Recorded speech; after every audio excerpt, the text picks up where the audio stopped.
Poor audio warning for the introduction. The working theory is I had the mic to close. It's still intelligible, it just sounds like shit. But strangely, at this moment, I am actually feeling quite relaxed. Hey. Welcome to Working Title, the show where we talk about books, movies, and everything in between. It's Pride Month. You know what that means? Ashley struggles to find something on theme because Hollywood loves making movies about gay people that end in tragedy, so I end up finding a comedy that may or may not be offensive. We'll find out when I watch it. So, what are we watching? GBF, or Gay Best Friend for Long, is a 2013 comedy film written by George Northey and directed by Darren Stein. It originally aired April 19, 2013 at New York Film Festival Tribeca, before getting a theatrical release January 17, 2014. It had a budget of $3.2 million, which gets me excited. Most gold comes from movies with single-digit budgets. Now, this will be an interesting experience. Critics love this movie, as it currently sits at an 80% on Rotten Tomatoes. However, audiences are a little more mixed, with an audience score of 55% and a 5.9 out of 10 on IMDb. Now here's where I would do my whole let's find out what it's really like. However, I want to take a minute to talk about the writer and the director. I'm going to start with director Darren Stein, because do you know who this guy is?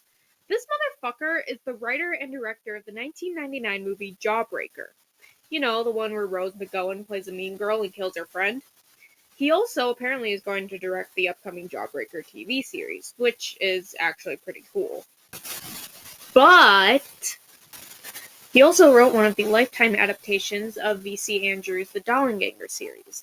If that name doesn't ring a bell right away, the Dollanganger series is the series of books that Flowers in the Attic is a part of.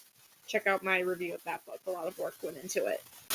But the one he wrote specifically is Seeds of Yesterday, the final book of the series.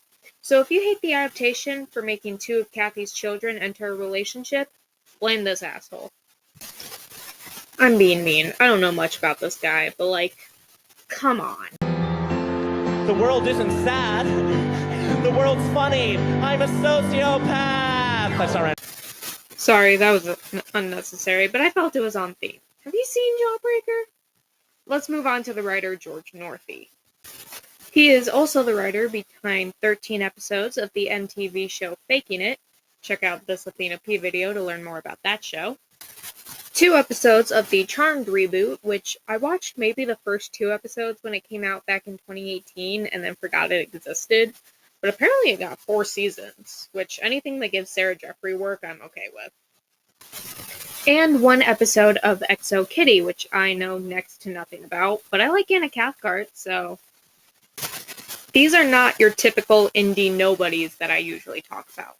So let's see if these seasoned professionals can make a decent movie. Spoiler warning for GBF. The second half of this episode was primarily recorded by Rachel.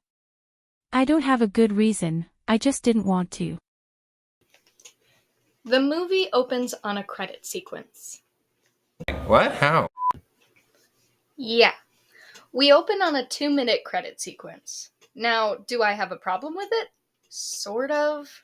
I like the direction they went by showing the cast in yearbook photos. Ironically enough, for a high school movie, that's pretty creative. But it's literally the first 2 minutes of the movie, and it makes you wonder if you somehow skip to the end. Obviously, there are movies that have opening credits.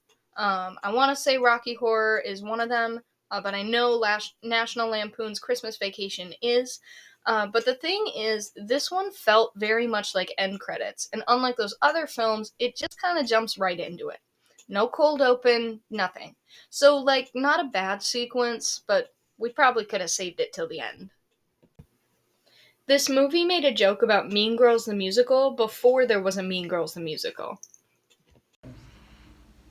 Who doesn't like musicals? Something about the acting in this movie is really throwing me off. It's not awful, but I wouldn't call it good either. So far, Tanner, our main character, has essentially been outed, so that's great. Oh, that's an ugly noise, son. Here, how about you cease this bitch crying? Fawcett might be my favorite character. I'm sure we'll see how much of a bitch she is later, but right now she threatened to tell the school that the bully has a small dick. So I fucking love her. I'm just writing updates as ads come up, because to be. But so far, Tanner has bonded with Fawcett, Brent is pushing his friends away, and Ashley made Tanner an all-meat dinner before her boyfriend Topher takes him home. I feel like they're pushing which mean girl you want to root for, and it's very obviously Fawcett. Topher is gay and just tried to fuck Tanner. My God. Brent and Tanner kissed, and I'm rooting for them. So Tanner went to a party, threw up on Topher, and kissed Brent. Then made Brent jump out his window so his parents wouldn't find out. Great decisions being made. Oh, and Tanner isn't allowed to get couple tickets to prom because his date is a guy, so yay, realism! Why are you the way that you are? Honestly, every time I try to do something fun or exciting, you make it not that way. I hate so much about the things that you choose to be.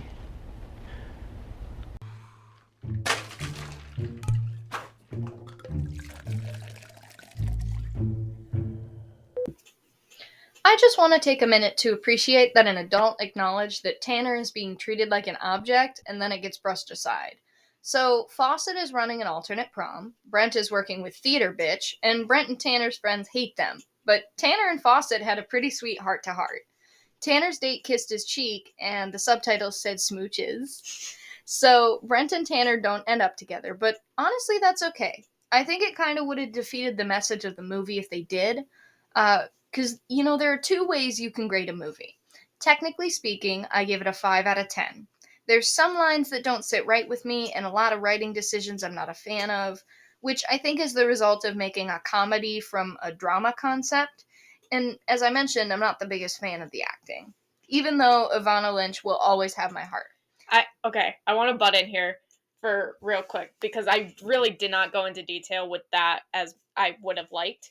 So when you look at the concept of this movie of teen gets outed and basically blows up his life being with the popular girls, it sounds like a dramatic coming-of-age story. Mm-hmm. But they tried to turn it into a Mean Girls-esque comedy, which could have worked, and I do think some of the jokes were funny.